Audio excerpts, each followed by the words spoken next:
One of the basic lessons of life we can give our children is to teach them how to be elegant. Being elegant will expose them to so many opportunities that they will naturally not be exposed to if they are not elegant. Teach your children elegance. It's Occupy the Child with Elixir. I welcome you all to my YouTube channel, Occupy the Child with Elixir, and my name is Elizabeth, also known as Elixir. Today we're going to be discussing a very interesting topic, elegance for children and teens, of course. Elegance. As a parent, what steps do you take to ensure that your children grow up becoming elegant? If they are not elegant, they may miss out on several favors that might be waiting for them to grab. What is elegance? So I welcome you once again to my YouTube channel, Occupy the Child with Elixir.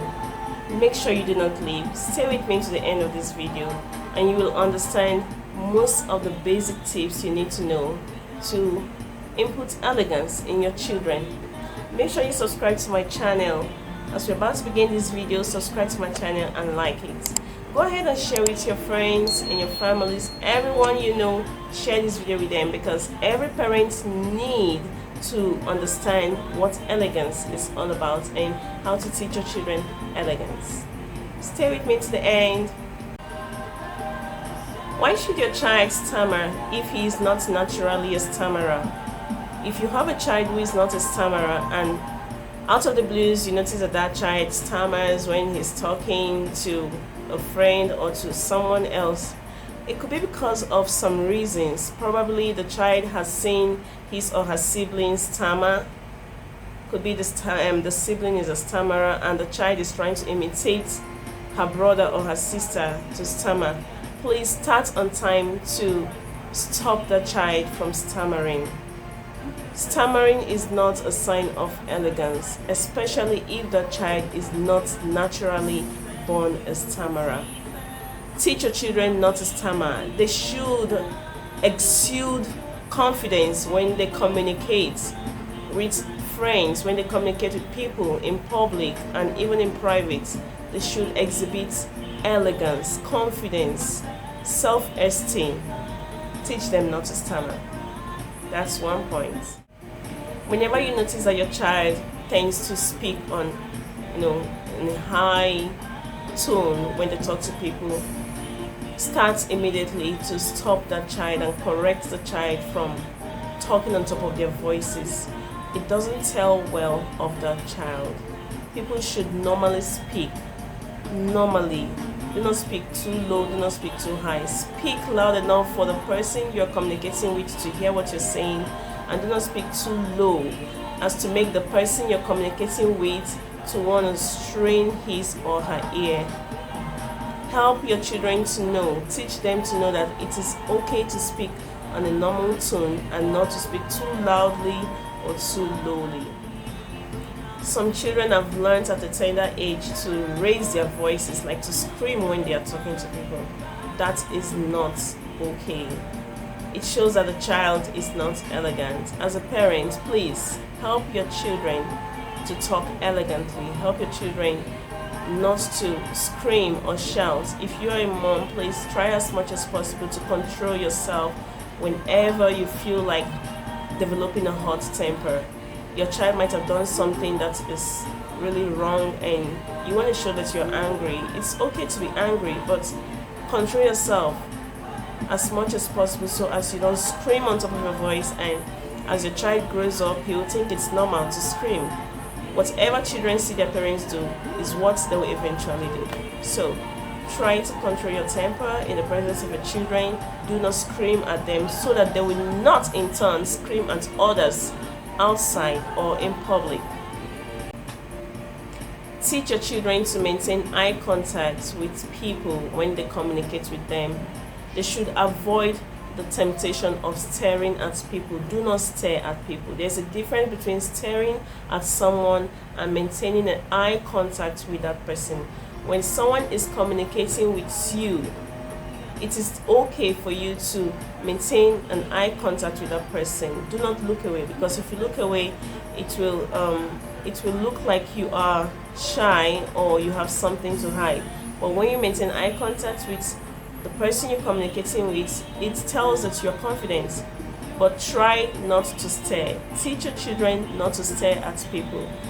They shouldn't stare at people when they see them looking somewhat different from what they are. It is very rude to stare. When I was growing up as a young girl, whenever I made a mistake to interrupt my mom when she is talking with someone, I should be rest assured that my mom is going to deal seriously with me. Like, she will punish me after the person goes. The person could be a visitor. So after the person leaves the house, my mom is going to descend on me, like the African mother that she is. So please, parents, let's teach our children not to interrupt people when they talk, especially elders. When you have a guest in your house and you are discussing, teach your children ahead of time not to come into the sitting room and interrupt you and your guests when you are discussing. The child will look so disrespectful, and the guest will think that you are not doing your best in raising that child well. So no interruption when elders are discussing, when people are discussing. A lot of people tend to communicate with excessive hand gestures when they are discussing with people, when they are communicating. It may not really be their fault. It could be that they are trying to suppress the timidity that they are experiencing, or probably they are shy and they're trying to use the hand gestures to cover up for the shyness that they are feeling. Parents, please teach your children to minimize the use of hand gestures when they communicate in school, in their classes, amongst their peers, or with elders, or with their teachers. The use of hand gestures should be minimized. It should be minimized, to a level. It shouldn't be excessive, so that the person they are communicating with will not be distracted with the hand gestures. So, control your hand gestures. Parents, teach your children to control hand gestures. I trust that by now we have gotten some points, and these are not all of them. I intend to continue next week with the remaining points that I have written down here, because I don't want this video to be excessively long. If you have gained something from this video, please comment below and share your thoughts with me. I want to know what you think about elegance for children and for teens. For teens too. And before we bring down the curtains, I want to inform you all that I am writing a book. I have started writing a book now for teens, and I want you to anticipate the launch of that book. I am going to give us more details as to how to get the book subsequently in my next videos. Just anticipate. I am going to announce the title of this book subsequently. I just want you to be aware that I am writing a book for your teens and for your children. So when the book is all set and ready, you need to get copies. Please do not forget to subscribe to my channel. Subscribe to this channel. If you enjoyed this video, leave your likes, your loves, your reactions, and your comments, and share with your family and friends. Thank you so much for staying with me to the end of the video, and see you next time. Bye. Thank you for watching.